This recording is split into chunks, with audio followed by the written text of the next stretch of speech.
What's going on, ladies and gents, boys and girls, guardians of all ages, Joker back again once again, and today we are back with this week's This Week at Bungie. And this week, Bungie is kinda sort of diving back into subclass 3.0. Well, I guess technically speaking it's subclass 3.2 or 3.3 or 3.45, something like that. Whatever it is, by the Traveler's blown out backside, this TWAB is a thick boy. Now, first things first, I don't mind dev communications, but I have to wonder how much of this 9-page monstrosity is actually necessary. Well, I actually know the answer to that because I've edited it down, and not much. It is peak definition of, if I had more time, I would have written a shorter letter. But I digress, so let's just go ahead and cut to the quick and dive right in. To abilities and beyond! There's no doubt few things feel as satisfying as thunder crashing. Yeah, nobody gives a fuck. Cut it. Sandbox team. Hey folks, Sandbox team here to talk through some of the changes we've lined up in yada yada yada yada yada yada yada moving forward. Last December, we released update 3.4.0, which reduced ability cooldown rates across the game! Only then to give us a 100% uptime on things like Hunter Invis, Titan Overshields. Congratulations! Destiny is saved! With the goal of reducing focus on abilities in high-level crucible modes like Trials of Osiris. No. That's bait. They know I'm reading this. That can't be anything other than bait, because if it's not, that means Bungie is so catastrophically out of fucking touch with not just its player base, but its own internal development teams. Because here's what happened. They nerfed ability spam across the game. Cool! For 2 modes that hardly anyone plays? Not cool. Like, the vast majority of the player base could give 2 shits and a fuck about Trials of Osiris, a mode that actually has rewards. And then comp? Comp is a fucking joke. But then they released subclass 3.0 with far more ability spam than we've ever seen in the history of the franchise. Like, did somebody internally miscommunicate goals here? And they're just playing it off like we're fucking dumb? Like we don't play the game? How do you spend days, weeks, months, the better part of years building and playtesting these 3.0 subclasses with the goal of reducing ability usage in PvP, then introduce some of the most Kraft macaroni and cheese bullshit to ever grace Destiny? Like, Bungie, what's the disconnect here? What are you not understanding? Who at Bungie thought PvP players wanted 100% uptime on invisibility and overshields and healing in PvP? Who thought that was a good idea? And then for you to come out and go, yeah, man, actually ability usage, we fixed it. We saved Bikini Bottom, Patrick. But I digress. We wanted to reduce the number of low-cost abilities that could down a Guardian in one hit. For additional context, prior to update 3.4.0, the super energy economy. Wait a minute. Wait. Hold on. Are you Fluff and or kidding me right meow? Wait. So they said, we wanted to reduce the number of low-cost abilities that could down a Guardian in one hit. And then their example wasn't something like shoulder charge or the throwing knife. No. It was supers. Well, I guess technically an ability. When you're talking to the community, abilities and supers are 2 completely different things. An ability is all the shit you get to do when you're not shooting your gun, but you're also not using a super or moving, right? It's your grenades. It's your melee. It's your, like, special abilities like throwing up your towering barricade and getting an overshield. It's like throwing your smoke bomb on the ground and turning your entire fire team invisible. It's not Titan Slam. And you might be thinking to yourself, but Joker, maybe you just misunderstood the difference between supers and abilities and that they're actually the same thing. No, because they'll separate them as they go through this TWAB, and they've always talked about supers and abilities as 2 very different things. That's not something I'm pulling out of my ass. That is something Bungie is gaslighting us with right now to make it appear like they've done something about the ability spam problem, and it's not that big of a deal, which is completely and utter BS. But I digress. Let me go ahead and rewind and start that section from the beginning again. We also wanted to reduce the number of low-cost abilities that could down a Guardian in one hit. For additional context, prior to update 3.4.0, the super energy economy at the time promoted extremely passive play in high-level PvP activities to secure guaranteed round wins with the use of roaming supers. Ability cooldowns within each slot were identical, and cooldowns were not something that could be easily changed to help balance ability potency. The subclass 3.0 updates were in the works, and adding build crafting options and additional combinations of perks, abilities, and keywords was unavoidably going to create power spikes that were not present outside of supers in the present subclass options. Is Bungie like trying to gaslight the entire Destiny community? Do they think we don't remember how the game played before December of last year? Is this like development retcon? Are they trying to retcon reality? Because if you look at the game before the 30th update and the game as it plays now, the game before the 30th update was far more aggressive. Oh, let me count the fucking ways. For one, you could jump and fire your fucking weapon at the same time with no penalty. Oh wait, no. There was a penalty. You had to be decent at the game. You had to be able to press the 2 buttons at once. Or not at once, but within relative time period of each other. You could shoulder charge people, which incentivized Titans to play very recklessly. You weren't standing at the back of the map with a 2-burst pulse rifle, killing everyone while still in spawn. You didn't have entire teams standing behind towering barricades that they could shoot through while getting overshield. You didn't have people waiting out Wards of Dawn because they knew they would get their super faster than literally every other super in the fucking game. What the categorical fuck do you mean when you say the changes after the 30th anniversary with subclasses 3.0 made the game less slow? What? Are we playing the same game? What game are you playing, Bungie, internally that we're not playing? Or is everybody at Bungie just so catastrophically bad at the game that they honestly, legitimately, totally believe that the game plays faster now than it did a year ago? Because they're wrong. Hi, I'm Kevin Yanis. I'm a senior Crucible designer here. I work on game modes, ammo system, ranks, things that everyone cares about. And I'm going to be running a new weapon, Luna's Howl, and I'm going to run a bow actually. Ooh, that's precision.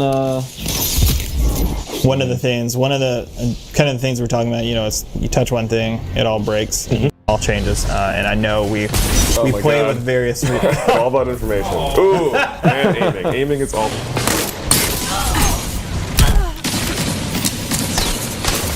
Oh, sniper. Sniper, yeah. And you'll convert your grenade pretty quickly into select. The Night Stalker Super Spectral Blades, when you go invisible, you can actually see guys behind walls the entire time as well. Work in the hands of Mr. Giannis here with that. That's certainly not the way I thought.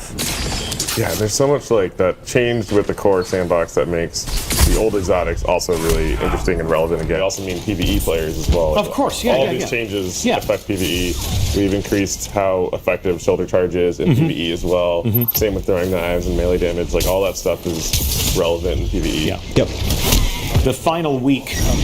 It will be interesting. Oh, yeah, worth noting, I think you guys talked about this in the TWAB this week, but worth noting, whatever damage type you decide to live with when Forsaken launches, you will stay. You will continue to have. This is the dude who decides things like nerfing in air accuracy, nerfing slide, that we need skill-based matchmaking, that we need a flawless trials pool, all while his boss plays with people who boost in Trials of Osiris. So I guess he's completely aware that the flawless pool sucks. But hey, fucking details. And I know a lot of people are gonna say, But Joker, they just made the changes that streamers wanted. Because that's kind of the normal scapegoat, and a couple of years ago, I may have even agreed with you. But if they were actively trying to appease the streamer community, the flawless pool would be gone. Skill-based matchmaking would be gone. Camo and overshield spam would be gone. Hand cannons and shotguns would be the meta. And they wouldn't have touched movement at all. No, I legitimately believe that Bungie is just so bad at playing their own game that they're throwing shit at a wall and hoping something sticks. Throwing content creators and streamers under the bus for showing off your favorite broken build or suggesting a course of action is silly. Because ultimately at the end of the day, Bungie is a multi-billion-dollar company with over 1,000 employees. They are perfectly capable of fucking the game up without our help. But back to the article. To address the first point, with the changes to trials, reduced round timers, the addition of zone capture as a trials variant, and the systematic changes to super cooldown times. This is no longer something we're particularly concerned about, though there are some outliers at the very low and very high ends of the recharge tiers we're looking at. Giving cooldowns independent timers solved what was stated in the second bullet above. To reiterate the third point, this was done to give us additional runway for the subclass 3.0 updates. Without the 30th anniversary tuning pass, the ability energy economy would not be sustainable in a post subclass 3.0 world, with additional build crafting options and an enormous combination set of abilities and perks. So this is one of those things where it's like, duh? Like, one would hope they would balance the supers and abilities for subclass 3.0 differently than the original subclasses. And on top of that, you would think if they have the opportunity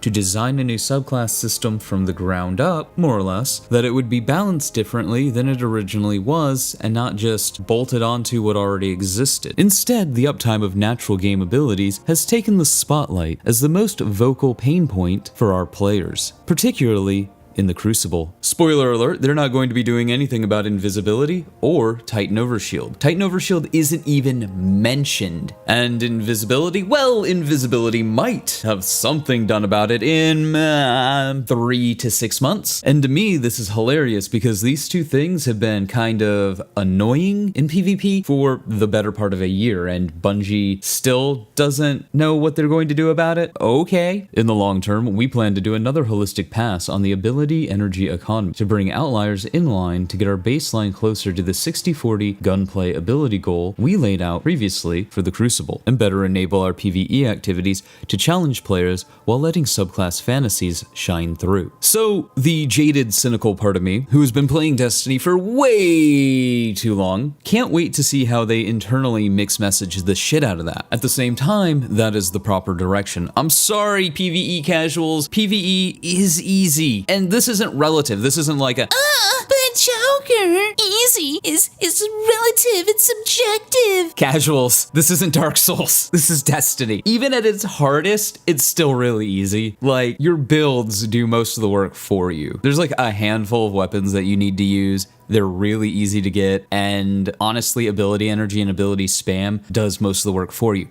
But even if it didn't, there's no rewards in any of the air quote difficult content that is worth getting your panties in a knot because they nerfed your abilities over. There's nothing so hard in this game that is locking you out of getting good weapons that you need to be upset about if they make the game, in the highest end of gameplay, slightly a little more difficult. But I digress. Back to the article. To set expectations now, that is not what the Season 19 ability update is. Any large-scale ability economy tuning would be done on a post-Lightfall timeframe, so we can include Strand in our holistic review. So what that tells me is we're not going to see any changes 3 to 6 months post Lightfall. So 8 to 9 months from now. On top of that, that does not give me hope that Strand will come out as anything resembling balanced. I'm kind of getting Stasis flashbacks. Strand may be released overpowered to sell a DLC, but it will be nerfed, which I hope is a buyer beware lesson that people are taking into account. But hey, you know what? At least Bungie's being honest and giving us a realistic time frame. So there's that, but what exactly are they doing that's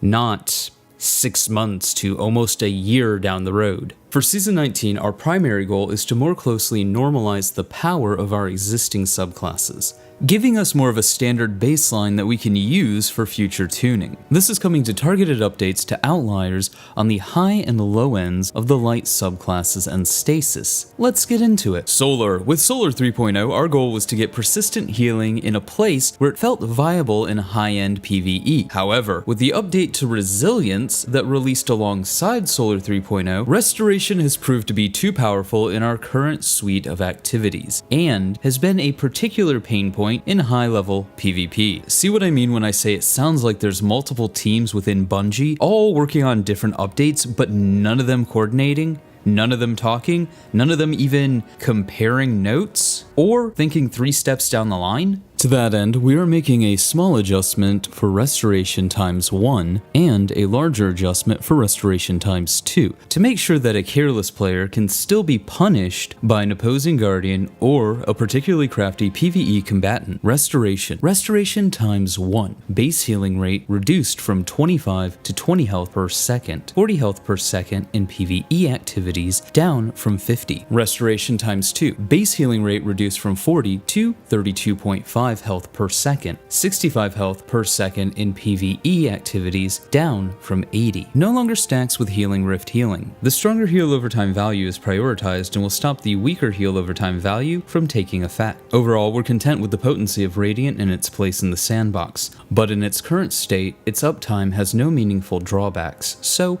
we're making a few changes to the Solar Fragment suite to reduce the uptime. Ember of Torches. Radiant base duration reduced from 10 seconds to 8 seconds. Now applies a -10 discipline penalty while equipped. Ember of Solace. Now provides a bonus 50% to Radiant duration rather than a flat 5 seconds. Note that this is consistent with its behavior with Restoration. So they're shaving off percentages, but how much this will actually matter is all academic. But more than that, this doesn't seem that significant. For example, the -10 discipline penalty. Anyone who actually gives a flying fuck about using discipline all the time is just going to build into it. That might be harder for your average player, for your casual player who don't necessarily have the resources to do that, but these changes are not targeting things that the average player are doing. They're targeting high-end PvP and high-end PvE. But then again, all we're doing is talking about shaving off a few seconds here or there. I don't know, I just have a feeling that healing on demand is still going to be kinda sort of a problem for the next few iterations.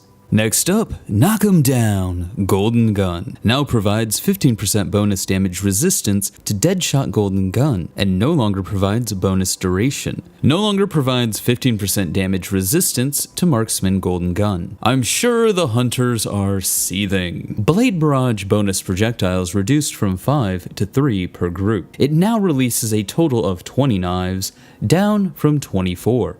Okay, I guess. Does that actually matter? Next, Celestial Fire. So apparently, according to Bungie, people were trading a lot with the melee because of the previous changes. This is amusing to me as somebody who uses melee a lot, because the way that hit detection works in Destiny is kinda sorta shit. And if you have a KD that uses both sides of the decimal point, well, your games are filled with lag. So is this a problem with the melee, or is this a problem with Bungie's network? The world may never know. So what did they do? Increase close range melee damage from 90 to 100. Players using Celestial Fire and the auto melee option are no longer disadvantaged in close range melee fights. Not sure this will change anything because the aforementioned melee hit detection and networking conditions, but you know, neat, because eventually, hopefully those issues will go away, and then when they do, this will be cool for anybody who uses Celestial Fire. See, we can be positive here. Void has some problematic aspects, so let's see if Bungie is fixing anything. Overshield. Ooh, getting right into it. Oh wait, I kind of already spoiled this at the beginning of the video. They're not doing anything, but let's pretend like I didn't say that. Fixed an issue where Overshield was only providing 25% PvE only damage resistance to the Overshield, rather than the intended 50%. And no, as I spoiled earlier and just moments ago, PvP usage is not addressed. I guess they still don't care about PvP players being hyper passive, even though they said they did, and that's why abilities were getting nerfed. They could have done anything, literally anything, to the Overshield that Titans give, but they didn't. They could have weakened the barricade, they could have weakened the Overshield, they could have increased the time it takes for Overshields to recharge, they could have decreased the duration of the Overshield after leaving the proximity of the barricade, but nope, nothing, nada, zilch. Okay. But moving forward, now according to Bungie, Void Warlocks are apparently really good. I don't play Void Warlocks, so I don't know. Let me know what you guys think in the comments below. That's not to say that Bungie isn't making any changes to Void Warlocks, at least the Nova Bomb Super. Nova Bomb Vortex. Increase initial projectile speed by 21%. Increase radius of inward pull on impact by 17%. Increase strength of inward pull on impact by 20%. For Sentinel Titans in Season 19, we're making a change to Shield Bash to make its suppression effect more consistent when the user impacts a fast-moving target in PvP. Wait a minute, hold on. Does this mean that my theory about shoulder charge being wonky since the Arc 3.0 and all the other updates actually, now that I think about it, being due to how fast players are moving, might be right?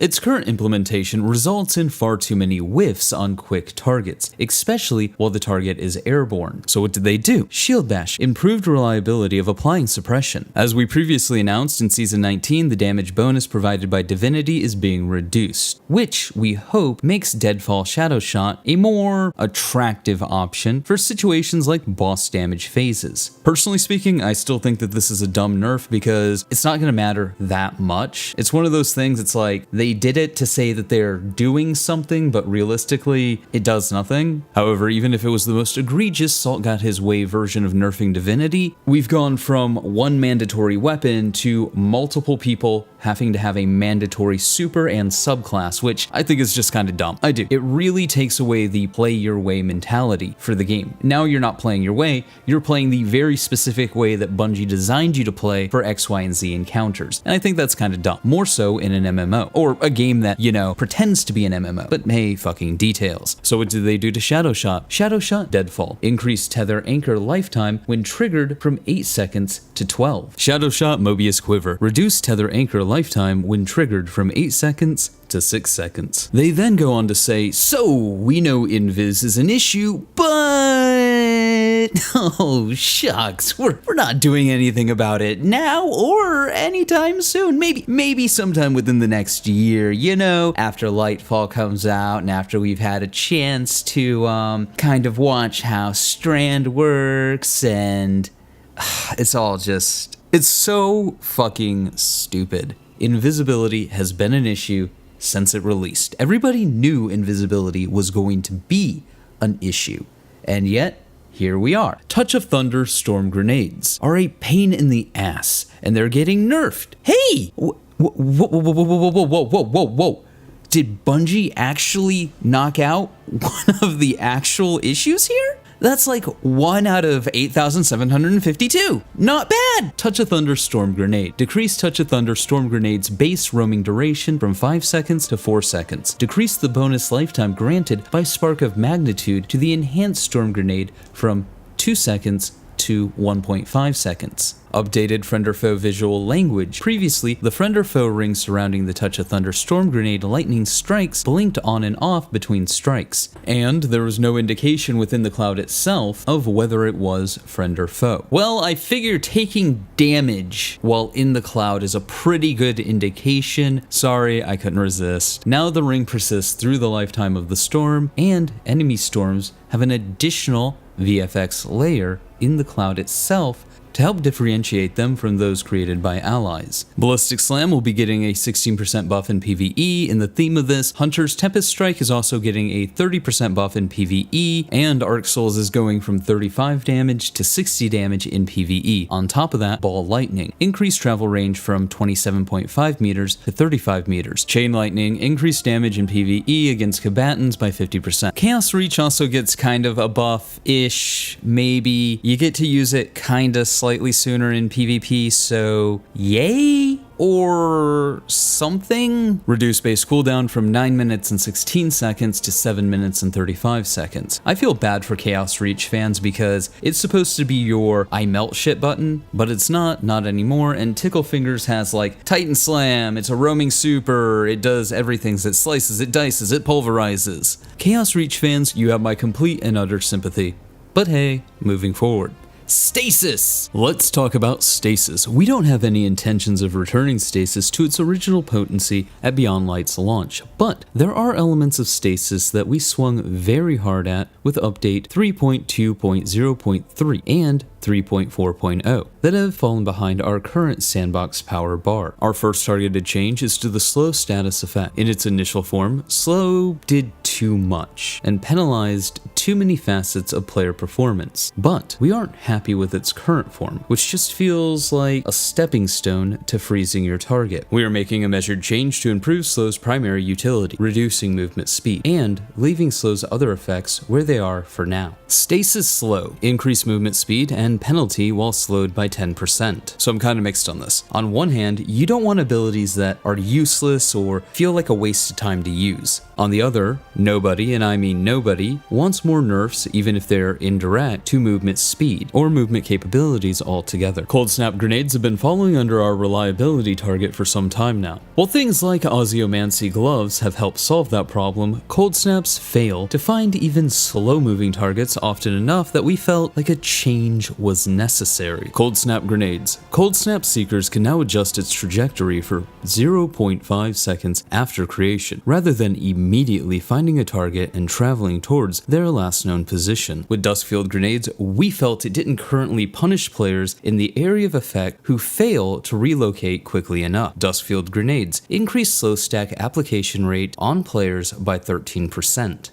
Due to potency at launch, Stasis had a significant number of single fragment slot aspects, particularly on the Revenant Hunter. We took this opportunity to review the single slot Stasis aspects across Revenant Hunter and Behemoth Titan, and found that a couple of them didn't make sense in the current sandbox. So, we're bumping up these to 2 slots each. Revenant Hunter, Winter's Shroud, fragment slots increased from 1 to 2. Behemoth Titan, Cryoclasm, fragment slots increased from 1 to 2. Glacial Harvest felt like a hard choice to make over Ice Flare Bolts, Bleak Watcher, and Frost Pulse. We believe a portion of that friction comes from Glacial Harvest's lengthy cooldown after activation, so we're reducing it by 33%. Shadebinder, Glacial Harvest, reduced cooldown on Stasis Shard creation, per 6 shards, from 15 seconds to 10 seconds. We've also decided to change the functionality of the Whisper of the Rending fragment to Whispers of Rending. Now provides bonus damage on stasis crystals and frozen targets for all primary ammo weapons, rather than just kinetic primary ammo weapons. Yeah, that was a lot of that. So all in all, as I've played up outrage throughout this video because, you know, funny, one of the issues with all of these changes is a lack of focus on the actual problems. This probably would have been better for me if it would have included some of the points of pain throughout PvP, because without including those points of pain, this really doesn't change the moment-to-moment gameplay of PvP. Oh yeah, sure, a couple seconds shaving off here, a couple seconds shaving off here will, in edge cases, maybe change the way that the game's played, but there are more egregious issues that are just simply ignored or pushed off down the road. And because of that, outside of a vacuum where YouTubers load up a custom game and they test the new changes on one another, I don't know how much these are actually going to affect the game. Those are just my thoughts. Let me know yours in the comments below. Remember to like, but only if you did. Subscribe for more. Feel free to donate to my Patreon if you're feeling particularly generous. And above all else, stay frosty.